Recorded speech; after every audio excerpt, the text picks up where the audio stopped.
Hey everybody, this is Robert from Black Belt Gaming. I hope you're doing well. I thought I would talk about some of the species that you can play in the old Alternity science fiction role-playing game from TSR. This is the player's handbook, and one of the first species listed is called the Frau. Here's sort of a summary of what the Frau are.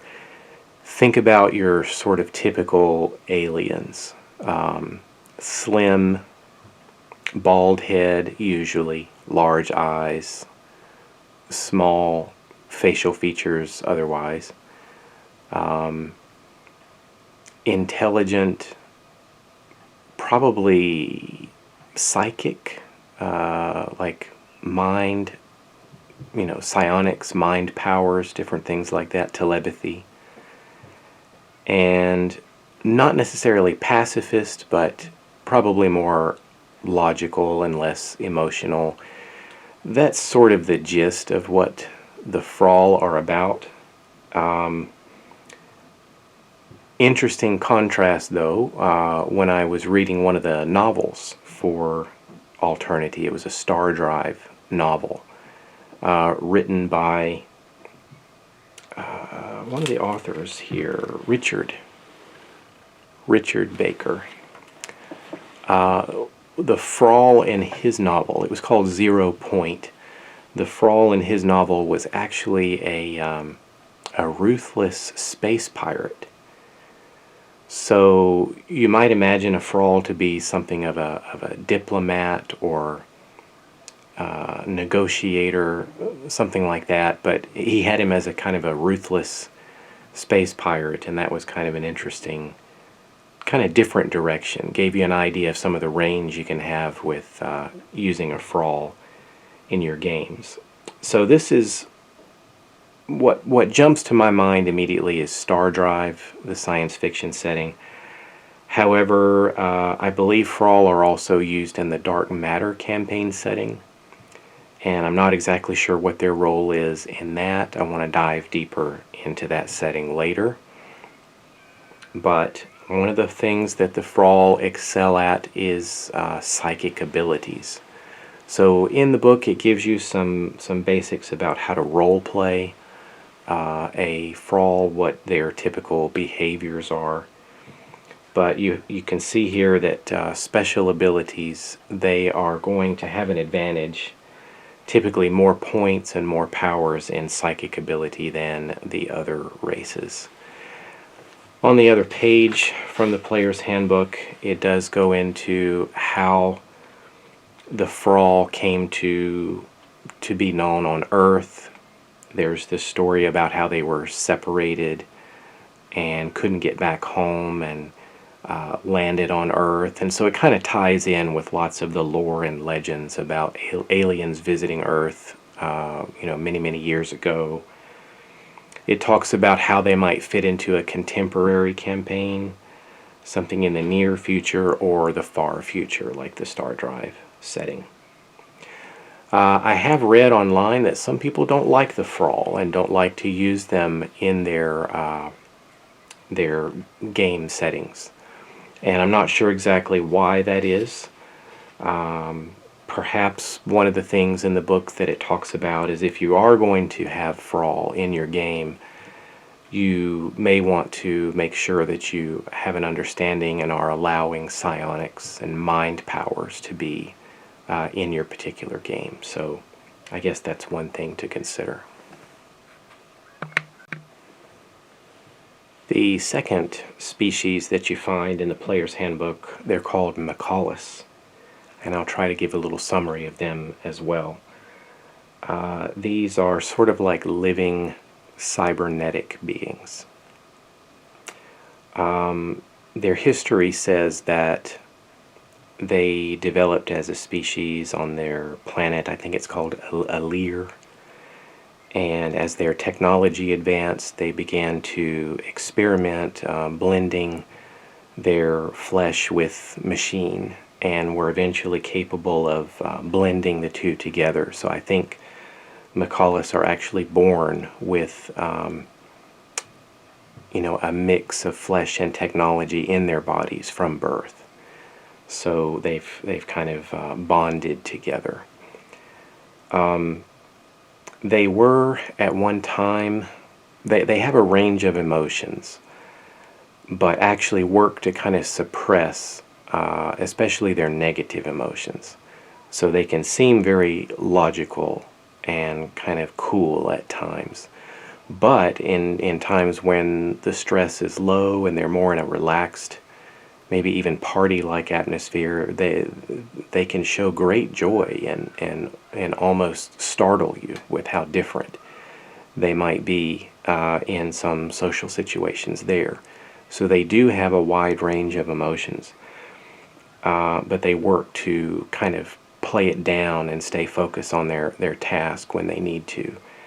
Part of that, I think, comes from what's listed in their history as a time when they were attempting to expand and settle their part of the galaxy, and they actually, I think, used their superior technology and weapons to destroy other less evolved life forms, and there kind of became a guilt with that, and sort of made a promise to themselves that they wouldn't do that again in the future. So they try not to give in to their violent natures. It's not that they are pacifists, although I think some actually did split off from the main settlements and actually form a pacifist group. But they tend to sort of have mixed feelings, perhaps even want to avoid violence if possible. Special abilities with the Mccallis, as you might have already guessed, they get some bonuses with computer skills, and again, kind of like the Frau were with psionics and mind walking, the Mccallis here are going to look to the rules for cybernetic enhancements. So they can actually put their hand out, and I think these like filaments or something extend from their bodies, and they can actually physically merge with a computer and interact with a computer at the speed of thought. And so they're very good. They make great tech ops, and they're really great with computers and can handle cybernetic enhancements, I believe, better than any other species. The third race here are called the sashayin, and I'll try to give a little summary on this race, this species. They're probably the most alien-looking of the different species. They have wings. These wings can be folded back behind their backs very tightly to almost be hard to see from a distance. When they walk, however, they're sort of bent over, and they're fine, but walking doesn't come as smoothly to them, at least from our point of view, as perhaps with some of the other species. But they're very graceful when they fly. They were a more primitive race in comparison to the other species. The sashayin sort of thought, when they were visited by spacefaring races, that those races were magical, and they're being introduced to the technology of the universe, and so it's kind of a new thing to them. Certain abilities that the sashayin have: they can fly. They can glide. They're comfortable in 0G. They have night vision. They actually have on their large head a number of eyes that kind of encircle their skull, and they can see well in the dark. However, they also have light sensitivity, so in places where there's a lot of bright light around cities and indoors and such. They can often be found wearing a visor or goggles of some kind, some sort of eye protection to kind of keep the brightness toned down a bit. So they typically, as far as the professions and such go, they make pretty good spies and scouts, bounty hunters even. Some of them even become combat specialists, and a few maybe even diplomats. But technology is not really their best thing in comparison to some of the other species. Sorry, that was my tablet going off. But they are perhaps the most alien and different, and this whole new higher tech setting and higher tech world is a bit new to them. The next species in the book is called the TSA. It's a T''SA.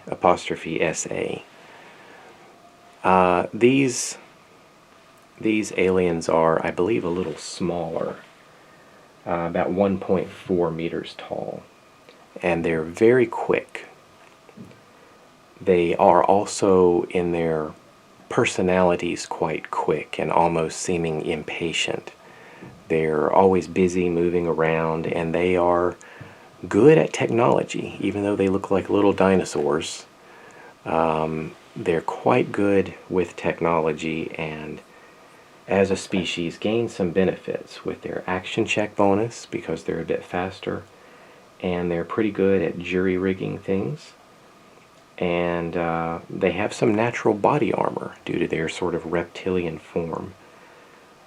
They're quick and agile, and they make great tech ops, and they're very curious. They like to find out how things work and are interested to take things apart and see what makes them work the way they do. And of course there's some other history for you, or ideas about how to use them in different settings. And finally we have the Warren, if I'm pronouncing that correctly. I actually played one of these and had a good time playing a Warren. They are larger. They're larger than humans, about 2.2 meters tall, heavier, thickly muscled. They are also a more primitive race and actually suffer some penalties with using technology. I think they can later buy that off with certain skill purchases and sort of get rid of that penalty, but they suffer a bit more, I believe, than even the sashayin do. And so they have superior durability. They're quite tough. They have like claws and teeth, some natural weapons. They even have sort of a natural camouflage with their color and their hair and fur, I guess you could call it.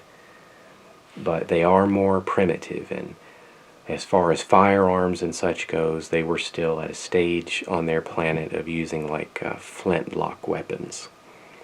So typical melee weapons and sort of powdered firearms is what they're used to. But they can slowly adapt to the new, encountering the new worlds and the new species. But it just takes some time for them. As you might imagine, they make great combat specialists. Their culture does sort of have this interesting mix of philosophy and warfare. So they're not just mindless brutes. They do have a culture and a belief system. And that's the Warren. So if you are thinking of something like it's a big Wookiee, well, maybe you're right. Maybe it is something like that. But like I said, I had a good time playing one of these in some games back many years ago. And just to kind of close, just to restate about humans. Humans is where we started with our series. Humans being very adaptable They get some skill point bonuses, and they're kind of your baseline from which you're seeing and viewing the rest of the universe and the other species and such. So humans get some skill bonuses there, but no particular cybernetics, psionics, flight abilities, natural weapon. Those are all unique to the other more alien species. Well, I guess that'll wrap it up. Just sort of a brief summary of the different species. It's been some time since I've read over them, and it was fun to take another look back. And perhaps even I'll take a deeper look once I finish the video. And if you have any comments about the species that I covered, anything you want to add that perhaps I missed, or perhaps listing any of your experiences playing the different species and how it went for you and your games, I'd love to hear it. Thanks for watching, everybody, and I'll catch you later for some more old Alternity.